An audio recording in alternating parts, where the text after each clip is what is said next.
Pessoal, vamos falar sobre a situação na Ucrânia. Hoje, dia 18 de janeiro, são 8 horas da manhã aqui no Rio de Janeiro, 1 hora da tarde em Kiev, no momento que eu gravo esse vídeo, e temos uma notícia trágica hoje. Infelizmente, um helicóptero com o ministro do interior da Ucrânia, o Denis Monartyrsky, caiu próximo a Kiev. O ministro morreu no acidente, bem como alguns auxiliares que estavam com ele no helicóptero.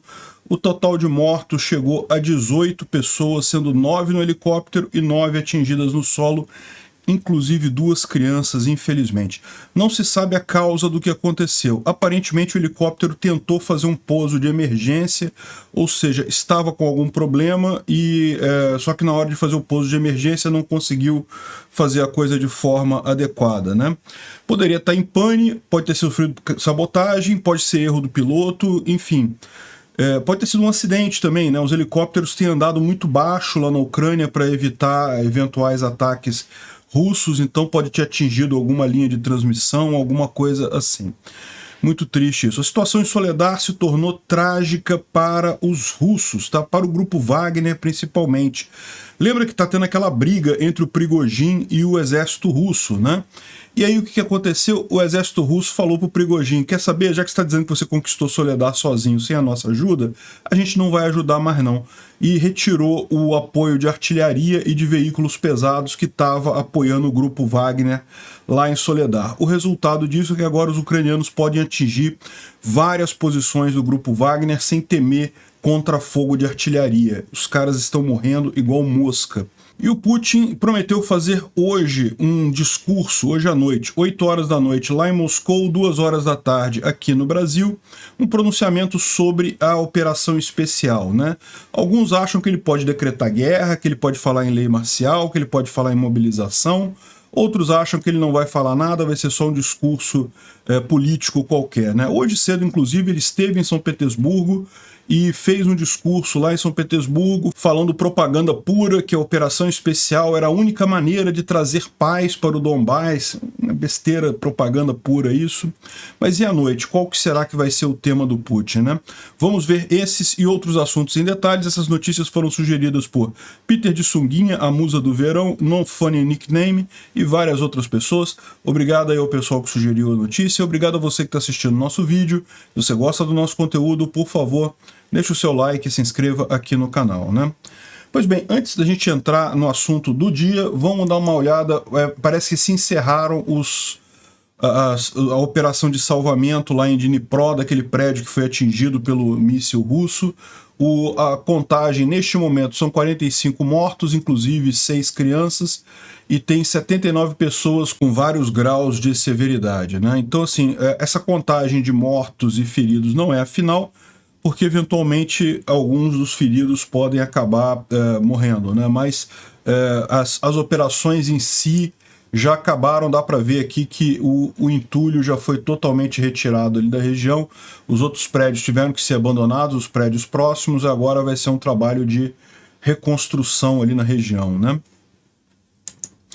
Uma informação que emergiu sobre esse caso ainda foi uma imagem que capturou o míssil Ra-22 chegando a completa velocidade, sem nenhum impedimento lá no prédio. Ou seja, isso mostra que realmente não houve nenhuma interceptação, como sugeriu o Arestovich no dia. Depois ele até pediu desculpas, mas ele havia sugerido que o míssil poderia ter sido interceptado por defesas antiaéreas ucranianas, e isso teria feito ele mudar o rumo, mas não dá para ver aqui nessa imagem que ele foi direto lá. A gente já tinha visto isso também pelo som, né? Não houve nenhum som de interceptação. Esses mísseis são muito rápidos, então se houvesse alguma interceptação, teria que ser teria que dar para ouvir próximo ao acidente em si, né? E a ONU já está pedindo que esse ataque seja investigado como um crime de guerra. Evidentemente foi um crime de guerra isso, um absurdo completo, né? Edifício puramente residencial, sem nenhuma instalação militar perto, realmente um absurdo completo que foi feito ali, né? Mas bom, infelizmente, como a gente falou, hoje a gente teve mais uma tragédia na Ucrânia, embora essa não dê para saber se foi algum ataque russo ou não. Pode ser sabotagem, pode ter sido um ataque russo ali. Mas aparentemente um helicóptero que estava com o ministro do interior da Ucrânia acabou caindo e caiu em cima de um jardim da infância. Tinha crianças no jardim da infância, uma tragédia muito triste. Parece que 3 crianças vieram a falecer.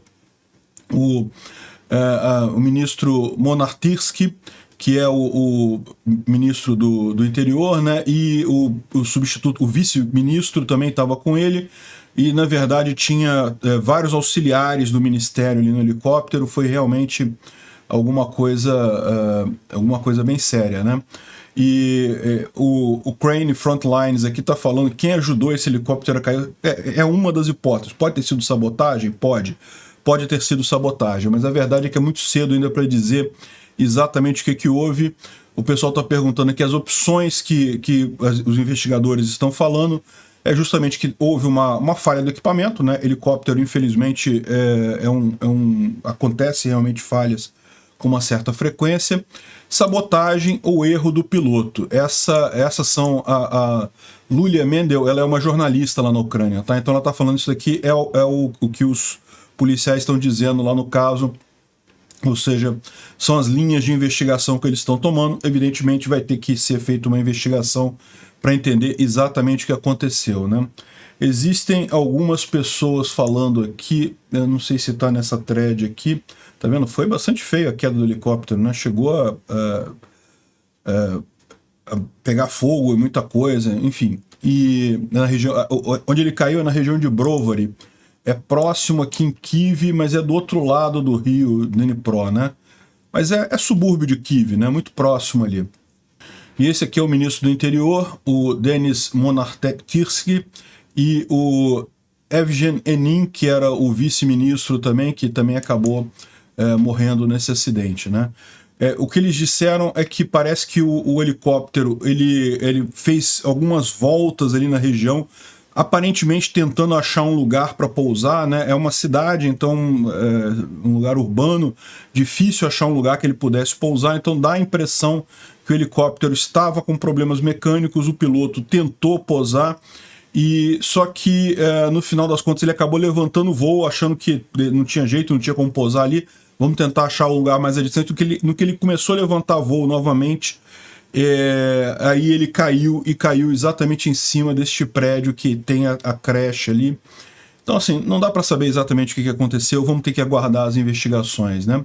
E além dos 18 mortos até esse momento, tem 29 pessoas hospitalizadas, inclusive 15 crianças, muito triste isso. Algumas pessoas estão dizendo que na região ali, o prédio que acabou sendo o choque era o prédio mais baixo, os outros prédios eram mais altos.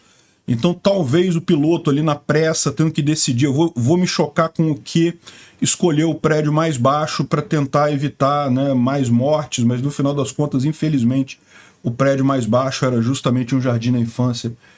Não tinha como saber isso, né? Não sei se dá para ver os detalhes aqui do local exato onde foi o acidente.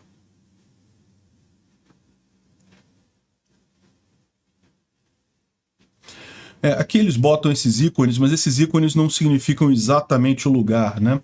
Porque se você parar para pensar, aqui tem um parque, né? Então, se fosse uma questão de buscar um lugar para fazer uma aterrissagem de emergência, certamente aqui seria uma opção. A não ser que ele tentou por aqui, depois resolveu ir para o parque e aí aconteceu a tragédia, né? Enfim, vamos aguardar as investigações para saber exatamente o que houve nesse caso. De qualquer forma, muito triste. Aqui está falando 16 pessoas mortas, mas a gente sabe que já subiu esse número, foram 18 pessoas mortas, 9 no helicóptero e 9 no solo, inclusive 3 crianças. Infelizmente, 3 crianças foram mortas, o número final, né? Bom, a gente não tem nenhum vídeo dos bombardeios aqui na área sul da Ucrânia de ontem para hoje, mas eles aconteceram, tá? Aquilo que eu falo para vocês, nem sempre a gente tem vídeo disso, porque depende de alguém lá no local filmar e colocar na internet, coisa e tal, né? Mas o War Monitor traz pra gente aqui, esse aqui é um comunicado, ele pegou do comunicado do próprio exército ucraniano, ele só traduziu, dizendo que foram atingidos 2 postos de comando, um local de concentração de tropas, um depósito de munição, uma estação de guerra eletrônica e um rádio uma estação de rádio localizada ali, né? Então, foi os vários alvos que houveram. A Ucrânia tem todos os dias feito esse tipo de ação ali. Agora, uma situação particularmente interessante está acontecendo em Soledar, né? Soledar, como vocês sabem, a situação lá, os russos tomaram a maior parte da cidade, mas os ucranianos ainda estão aqui nessa parte oeste da cidade, ainda resistem nessa região aqui. E agora o que está acontecendo? A gente falou sobre essa guerra entre o Prigozhin e o exército russo, né? Então, o exército russo disse que ele conquistou Soledar, que não foi o Prigozhin. O Prigozhin disse que foi tudo ele, que foi o grupo Wagner que conquistou Soledar, que o exército russo não estava lá. E, na verdade, a gente sabe desde o início, eu tenho falado para vocês aqui desde o início, que realmente tem gente do Wagner, tem gente do exército russo, então tem um grupo ali, uma mistura das duas coisas ali, né? Mas, enfim, a briga entre os dois acabou sendo isso. E aí, qual que foi o problema? Lembra que a gente falou que recentemente essa briga ficou mais pública porque o exército russo disse que tomou Soledar sozinho, aí o Prigozhin não gostou, falou um monte de besteira, aí agora parece que essa briga começou a atrapalhar a situação. Segundo estão dizendo, eu vou tocar para vocês aqui daqui a pouquinho o vídeo do cara falando isso, segundo estão dizendo, essa briga levou o exército russo a não dar apoio de artilharia e de veículos pesados para o grupo Wagner aqui. Então o grupo Wagner está ocupando Soledar, mas sem apoio de artilharia e sem mecânica blindada, né? Sem blindados pesados. E aí, ou seja, os ucranianos estão fazendo a festa aqui, destruindo tudo quanto é agrupamento de Wagner, depósito. Então esse caso aqui, ó, é um desses casos. A situação em Soledar está tornando fácil para os drones verem os depósitos de munição russos e pontos de concentração de tropas. E basicamente Soledar virou um kill box, né? Uma brincadeira ali, um lugar para brincar da artilharia ucraniana, né? Como não tem artilharia do outro lado, porque o grande problema da artilharia é esse, né? Se você dá um tiro, você revela a sua posição. Se você faz um disparo com artilharia, você revela a sua posição. Então a artilharia do inimigo vai evidentemente tentar acertar a sua artilharia. Então você tem todo um processo de dar um determinado número de tiros, depois tem que mover aquela artilharia para outro lugar, para poder dar mais alguns outros tiros, então é um trabalho muito complicado e limita a quantidade de tiros, de disparos que você consegue fazer com a sua artilharia, né? Então agora que não tem artilharia do outro lado, os caras podem fazer a festa, não precisa ficar se preocupando com isso, né? Esse daqui é justamente o vídeo que eu estava me referindo, em que os soldados do grupo Wagner falam que do grau de problema que eles têm lá, né, com justamente isso daí. Então, eles falam aqui, ó, eu não vou tocar o vídeo é só os caras falando, eles estão falando em russo, então não dá para entender mesmo. Eu vou botar alguns pedaços do vídeo aqui, traduzindo para vocês. Eles começam dizendo aqui, olá a todos, nós estamos em Soledar e estamos na ponta oeste da cidade, na estação de trem da SIL, né? Ou seja, eles estão aqui, ó. A estação SIL fica aqui, ó, desse lado de cá. Os ucranianos estão do lado de cá. Então, embora que tenha essa coisa aqui, eles não ocuparam este lado de cá da estação, tá? Eles ocuparam esse lado de cá da estação, né? Então, eles estão aqui. E daí, na estação SIL, né? E as coisas não estão muito bem aqui, né? O YouTube não gosta muito de palavrão. Bom, aparentemente esse sistema aqui é um sistema diferente, que é um sistema de tradução automática, e aparentemente eu não consigo mudar a posição sem que eles falem alguma coisa, então vai ficar meio estranho, mas enfim. E eles estão dizendo aqui que a cidade está tomada, que Soledar está tomada, mas não é bem assim.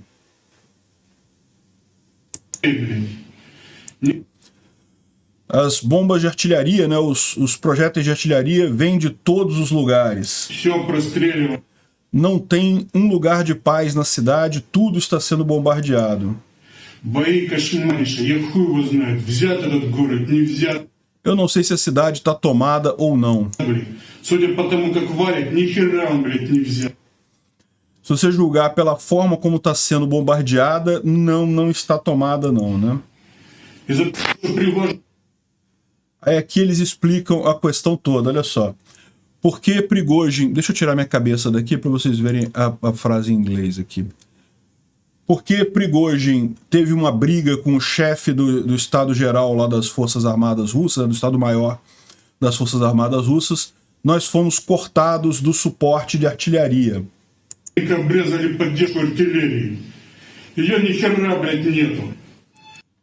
Não tem artilharia nenhuma aqui. A artilharia ucraniana está aqui. Está gritando para nós o quanto ela é saudável.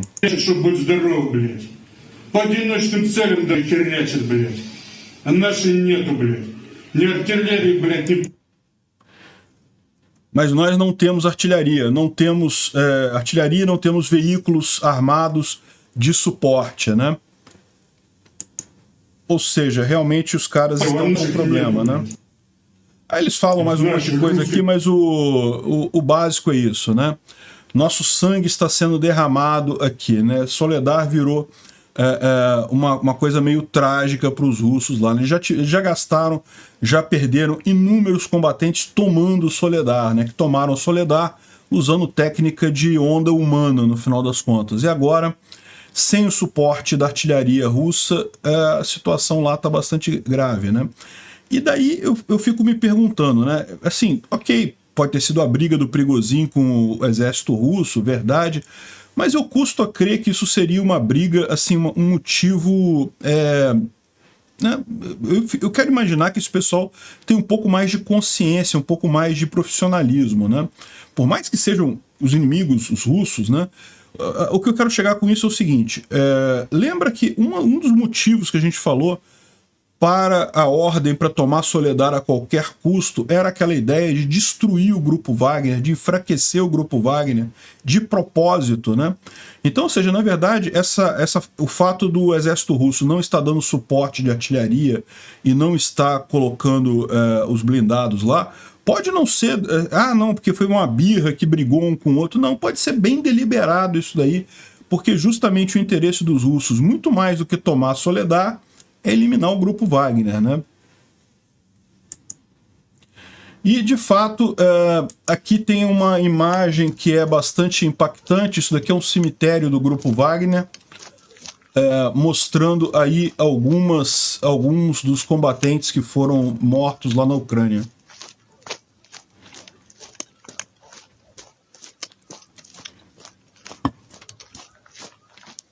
Realmente impressionante a coisa, né?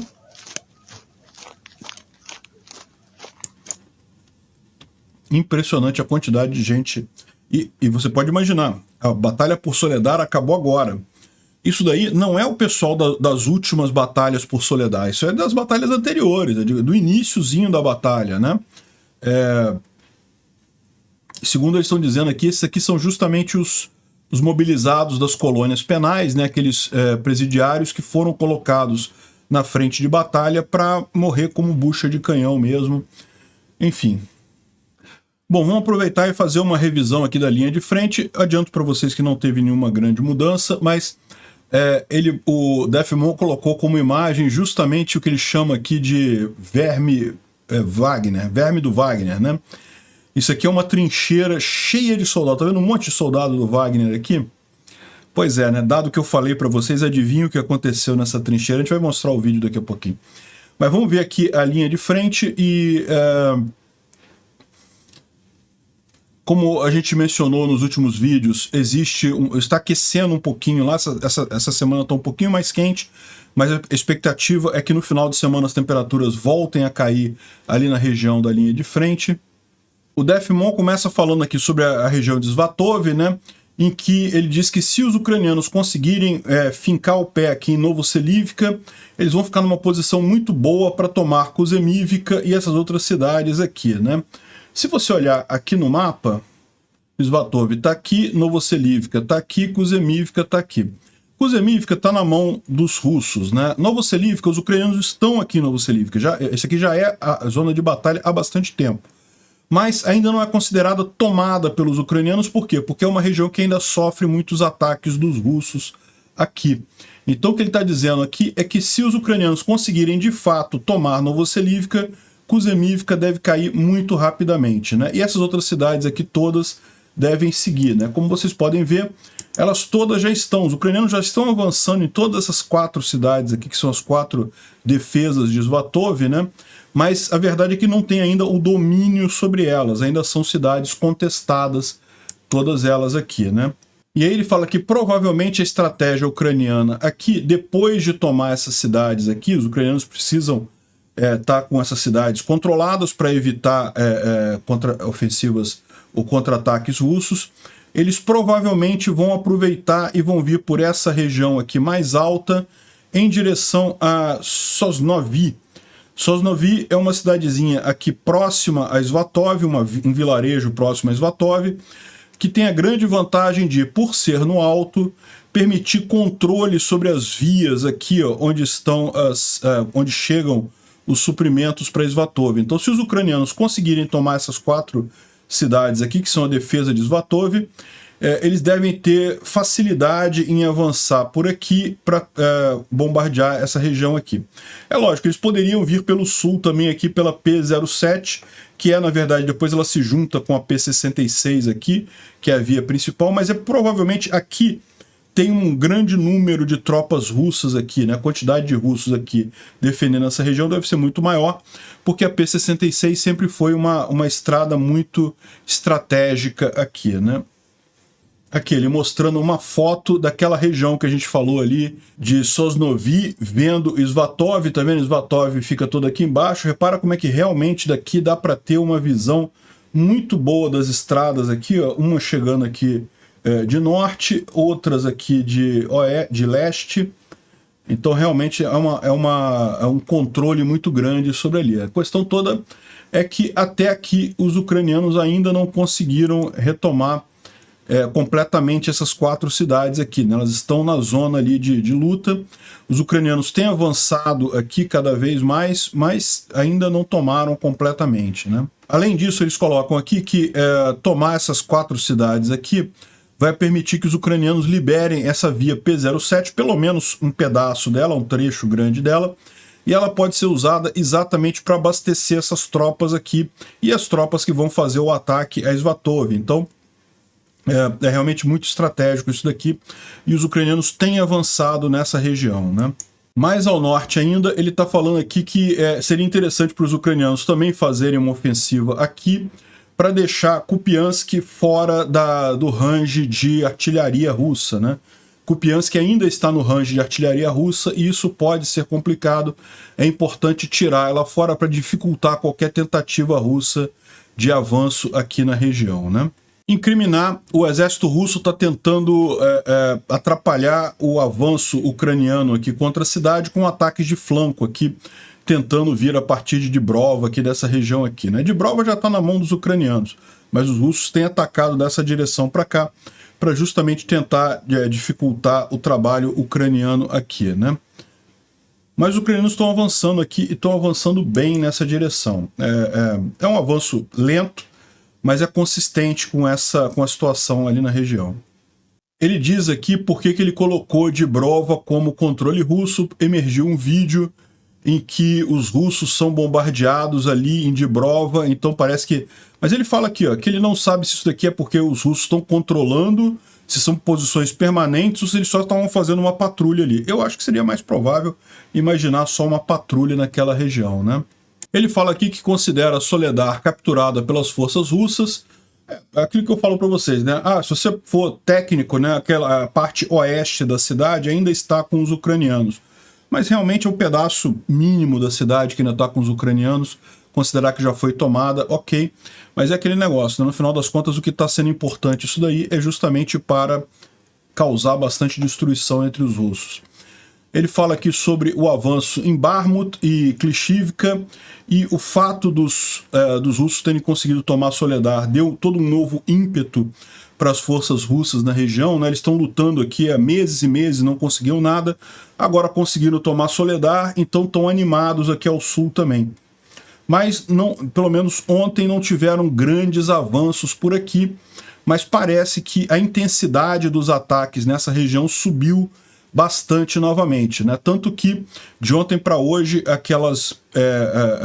a contabilidade dos ucranianos sobre as perdas russas registrou mais 820 russos mortos, o que é uma quantidade bastante significativa, né?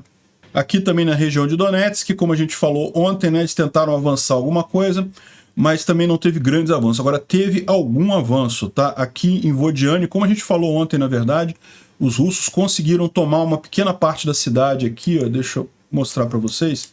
Vodiane, essa cidade aqui. Os russos estão nesse lado sul aqui, ao sul desses lagos que tem aqui, e os ucranianos estão aqui ao norte, nessa outra parte da cidade aqui.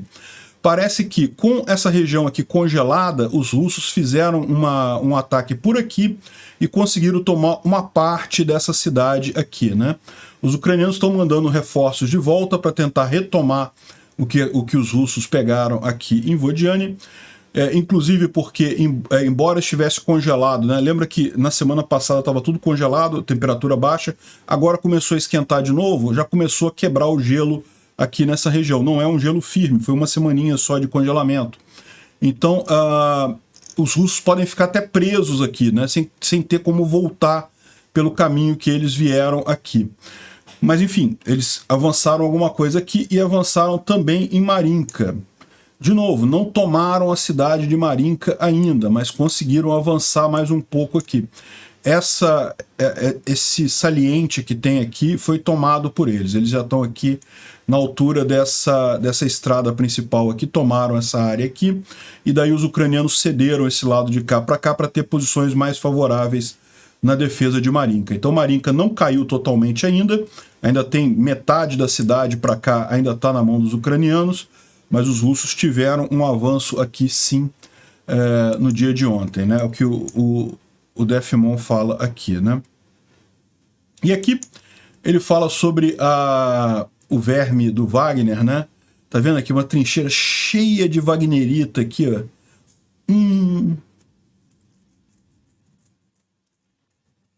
Isso aqui lá em Soledar também, né? E aí o pessoal da 10ª Brigada de Assalto de Montanha, né?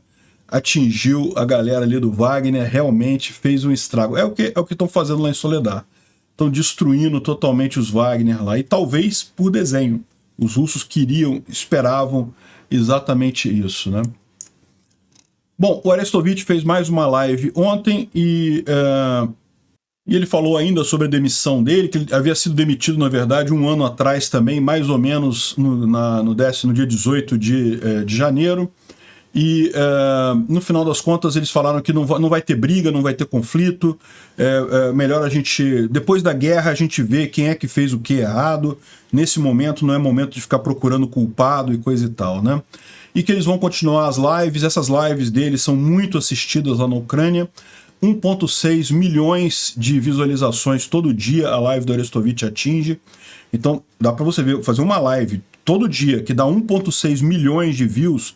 Você pode ter ideia da importância dessa live, né? E aí depois o Dmitry traduz do ucraniano aqui para o inglês e a gente fala um pouco sobre o que eles disseram nessa live também por lá. Dá para ver que realmente é importante para tranquilizar, para o povo ucraniano sentir que sabe o que está acontecendo na guerra, né? Ele falou que sobre Soledar não tem nenhuma novidade, os russos querem contornar Bakhmut, né? Querem fazer um cerco a Bakhmut, muito difícil de fazer. Ele falou que o Putin pediu ao Gerasimov, a tarefa do Gerasimov é tomar toda a região de Donetsk até o fim de março, né? E o número de tropas russas no território da Ucrânia subiu para 340 mil. Então, realmente, eles estão planejando algum avanço ali, né? Então, ele está também subscrevendo aquele pessoal que acha que os russos estão preparando, sim, uma ofensiva grande aí no próximo tempo, mas que não deve ser nada nas próximas 2 ou 3 semanas. O Gerasimov assumiu agora, não vai ser imediato essa coisa, né? E então, provavelmente, os ucranianos vão esperar essa ofensiva russa, segurar essa ofensiva russa, para então fazer a ofensiva deles, né? E ele fala sobre a entrega dos Leopard 2 e coisa e tal. É lógico que a gente gostaria que as entregas fossem mais rápidas, mas elas estão sendo mais lentas, mas estão sendo constantes, estão sendo sistemáticas, então vai dar tudo certo, né? Ah, e vai vir mais um pacote de sanções aí para a Rússia que está sendo já desenhado, né? A Rússia se retirou de várias convenções da Europa. proteção de direitos humanos, luta contra terrorismo. Ou seja, a Rússia está se afastando cada vez mais da Europa, no final das contas, o que vai ter consequências econômicas desastrosas mais adiante, né? Um ponto importante que ele fala aqui é sobre o Kissinger, né? O Kissinger é um cara muito conhecido lá nos Estados Unidos, um geopolítico, um especialista em geopolítica muito conhecido lá. Já foi secretário de Estado na época, se não me engano, do governo do JFK. Ele é das antigas, ele é bem antigo mesmo, e já está nesse tempo todo aí como uma grande sumidade nessa área de geopolítica. E ele, né, no início dessa guerra, ele falou que era melhor aceitar que a Rússia ia tomar a Ucrânia e não ajudar a Ucrânia. Ele falou algumas coisas desse tipo no início da guerra. Agora ele mudou de ideia, né? Ele era contra a OTAN antes da guerra, agora ele diz que a Ucrânia não pode mais ser neutra. É preciso que ela entre para a OTAN o mais rápido possível, né? E precisa de mais suporte dos Estados Unidos e da Europa, justamente porque ele está percebendo que é aquele negócio, o Putin, se deixarem o Putin tomar a Ucrânia, ele não vai parar ali, ele vai incomodar o resto do Ocidente por muitos anos ainda, né? O Instituto para o Estudo da Guerra traz aqui que o Shoigu falou no dia 17, né, ontem, que ele vai implementar aquela grande reforma das forças russas, né, que vai expandir o exército russo para 1,5 milhão de pessoas e coisa e tal. Mas como a gente falou, isso não é uma coisa rápida, tá? Isso é um projeto mais de longo prazo. Não dá para saber se vai ser útil para essa guerra da Ucrânia ou se isso é uma visão de mais longo prazo e sequer se eles vão conseguir fazer isso, dada a situação do exército russo, né? Agora, ele fala aqui que o Putin pode anunciar uma segunda onda de mobilização para expandir o exército dele nos próximos dias. Tão cedo quanto 18 de janeiro, ou seja, hoje. A gente vai ver daqui a pouquinho que tem um pronunciamento dele que estão falando que ele vai falar hoje, tá? Na verdade, não houve um anúncio oficial de que ele falaria hoje, né? E ele fala aqui sobre aquelas linhas do Gerasimov para aumentar o profissionalismo nas forças russas, né? Eu imagino que ele está se referindo aqui à questão de todo mundo se barbear, parar de usar celular e coisa e tal, e que ele está falando que vai ter bastante crítica nisso daqui, né? Bom, isso daqui é o aviso que saiu, tá? Saiu aqui na Octagon, que é uma revista em russo, tá? A gente traduziu, eu usei a tradução automática aqui para trazer para o inglês, e tá dizendo aqui que o membro da administração da região de Zaporizhia, o Vladimir Rogov, anunciou que o Putin fará um grande pronunciamento hoje, dia 18, às 8 horas da noite, lá em Moscou, dá umas 2 horas da tarde aqui no Brasil. Então vai ser depois que esse vídeo saiu, a gente não sabe ainda o que ele vai falar exatamente. Mas é importante notar, pode ser que ele nem fale, porque no final das contas é um cara que falou, ele que avisou que ele vai falar. Se ele vai falar mesmo, assim, não teve nenhum anúncio oficial de que ele falaria algo hoje, né? Vamos aguardar para ver o que é. Agora, para pensar, se for justamente uma coisa como mobilização, os russos estão muito preocupados do pessoal estar fugindo da Rússia, então eles podem ter deixado para falar de surpresa mesmo, né? E aí tem várias especulações sobre o que o Putin falaria hoje às 8 da noite. E aqui um canal de repórter, né, falando que parece que ele vai anunciar hoje o fim da operação militar especial, né? Lembra que os russos não chamam a guerra na Ucrânia de guerra, para eles é uma operação militar especial. E dizer que essa operação militar especial vai acabar certamente não significa para os russos retirar as tropas, significa que ele vai declarar guerra. Isso é uma possibilidade do Putin declarar guerra contra a Ucrânia, e daí isso dá a ele muito mais vantagens em termos de mobilizar. Ele pode mobilizar qualquer pessoa na Rússia a partir desse momento, ele pode exigir de qualquer indústria que fabrique itens militares, então dá muita força para ele uma declaração de guerra. Eu acho pouco provável, tá? Até porque isso provavelmente seria usado numa negociação eventual, né? Então eu não acredito que ele faça isso. E o Igor Shusko, ele levanta aqui quais seriam as outras possibilidades, né? Uma declaração formal de guerra contra a Ucrânia, como a gente falou, anunciar mobilização, anunciar lei marcial, né? Pode ser que seja isso que ele vai falar hoje à noite, ou pode ser que não seja nada, pode ser que seja só propaganda, né? Hoje pela manhã, por exemplo, ele esteve em São Petersburgo, ele visitou o memorial ao cerco de Leningrado, né? São Petersburgo, que na época se chamava Leningrado, foi cercada durante a Segunda Guerra, durante muito tempo, e aí morreu muita gente, muitos civis, muitos militares ali, então tem um memorial lá. E ele foi lá e no discurso ele falou só propaganda básica, né? Nós sofremos por muito tempo, tentamos chegar a um acordo por muito tempo, mas no final simplesmente fomos enganados. Nós fizemos tudo para resolver a situação por meios pacíficos. Esse cara, eu não sei, ele não ouve ele mesmo falando isso, não. Os caras invadiram a Ucrânia, que história é essa? Que meio pacífico é esse, né? Enfim, mas esse discurso aqui não é o discurso que falaram que ele faria 8 horas da noite. Esse aqui foi mais cedo, foi hoje cedo, né, na parte da manhã, lá em Leningrado, né? Parece que ele também comentou aqui, ó, a luta em Donbás não parou desde 2014. Tudo que a Rússia está fazendo agora é uma tentativa de acabar com a guerra. Não é uma tentativa de acabar com a guerra. Vocês aumentaram a guerra. Isso não é como se acaba com a guerra. Enfim, o discurso dele em São Petersburgo foi propaganda pura. Vamos ver se vai ter o discurso às 8 da noite, porque, de novo, a gente não tem certeza e o que ele vai falar, né? A gente fala sobre isso no vídeo de amanhã. Bom, a embaixada russa na Suécia colocou esse post aqui, né? Tentando fazer crítica aos europeus, mas acabou cometendo um ato falho, né?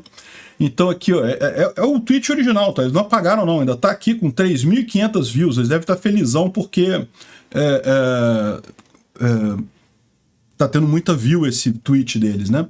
Então eles colocaram o preço do litro de gasolina em toda a Europa, mostrando que como na Rússia é baratinho e coisa e tal, e nos outros países da Europa como é cara a gasolina e coisa e tal.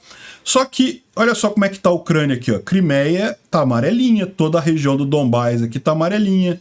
Então, ou seja, a embaixada da Rússia na Suécia reconhece que a Ucrânia tem direito a toda essa área, que isso daí é Ucrânia, não é a Rússia, né? Enfim, não quer dizer nada isso, mas é um ato falho, né? Estão deixando passar isso daí. Isso aqui foi uma imagem que saiu aqui na internet, muito interessante, dos drones FPV ucranianos adaptados. Tá vendo aqui? Um deles com a munição e mais um monte aqui que foi doado. O pessoal preparando isso para ser usado pelas tropas lá na linha de frente. Realmente muitos drones que eles têm usado nisso daí. A gente falou sobre isso ontem, né? Tem feito diferença. Os russos estão apavorados com esses drones e os ucranianos conseguem produzir um monte, porque isso aqui é baratinho, $400 isso daqui. Em termos de equipamento de guerra, é muito barato, né? Então, estão fazendo a festa com esses drones. Realmente isso vai mudar guerra daqui para frente. Bom, uma boa notícia, reativaram uma linha ferroviária próxima ali aos Cárpatos, ali entre a Ucrânia e a Romênia. Romênia, né, em português. Eu acabo lendo em inglês e você acaba usando a pronúncia do inglês, é triste isso. Enfim, o cara está explicando aqui que foi refeita a ligação entre Kharkiv e Valea Vichelui. Ih, caramba, falar nome em romênio agora vai ser complicado.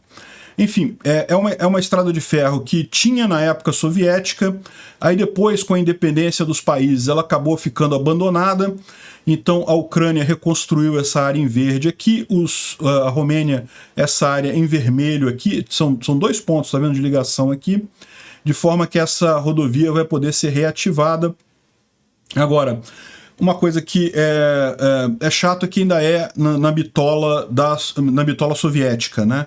Então isso é um ponto que em algum momento do futuro a Ucrânia vai ter que fazer essa mudança, que a Polônia já fez, que a Romênia já fez em várias outras rodovias, que é justamente migrar para o padrão europeu de bitola de trem, porque ela acaba isolada economicamente. De qualquer forma, é uma boa novidade, dá para usar essa ferrovia agora. Se você pegar o mapa da Ucrânia todo aqui, é bem nesse cantinho aqui, bem próximo da Hungria aqui, onde é essa ligação ferroviária, mas de qualquer forma, bem interessante, né? Uma novidade boa, o exército americano vai mandar uma quantidade enorme de munição que estava armazenada em Israel para a Ucrânia. Israel tem um depósito grande, lógico, para uma eventualidade, mas no momento não tem nada tão sério, então vão mandar essa munição para a Ucrânia. Isso é muito importante, a Ucrânia está precisando de muito cartucho 155, que é o cartucho padrão dos obuseiros da OTAN, né? A Holanda prometeu mais um sistema Patriot para a Ucrânia. Então a Ucrânia já vai ter 3 sistemas Patriot, 3 baterias Patriot lá, já dá para cobrir todas as principais cidades da Ucrânia. É algo extremamente positivo isso, né? O treinamento já está acontecendo lá nos Estados Unidos, como a gente falou. É uma turma com 100 militares ucranianos que vai aprender a usar o Patriot, né? O Patriot requer mesmo uma quantidade grande de militares, e a ideia é que esses militares depois possam replicar esse conhecimento dentro da Ucrânia, treinar as outras pessoas que vão fazer as outras baterias, né? Imagina-se, a primeira bateria do Patriot vai ser instalada perto de Kyiv, então ela deve ficar não apenas para proteger a cidade de Kyiv, mas também para servir como um mecanismo de treinamento para as outras, né? Aí você vai ter mais 2, onde é que eles vão colocar? Aí eu não sei, talvez Lviv e a frente de batalha? Não sei, né? Enfim, é uma boa novidade ter 3 disso daí, né?